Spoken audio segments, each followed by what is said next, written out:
السلام علیکم ورحمۃ اللہ وبرکاتہ۔ رمضان کی فضیلت میں ایک روایت سے متعلق سوال ہے۔ سوال کہتے ہیں کہ رمضان المبارک میں نئے کپڑے پہننے سے اللہ تعالیٰ قیامت والے دن اس کا حساب نہیں لیں گے۔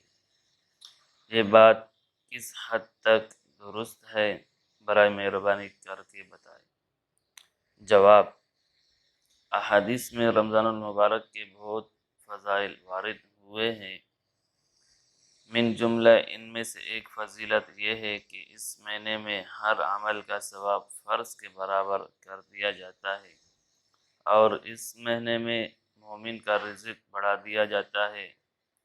لیکن ہمیں ایسی کوئی روایت نہیں ملی جس میں اس بات کا ذکر ہو کہ جو شخص رمضان میں نیا لباس پہنے گا اسے قیامت کے دن حساب نہیں ہوگا۔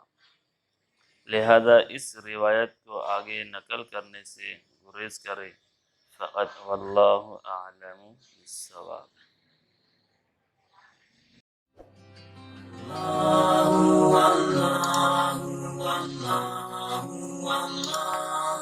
اللہ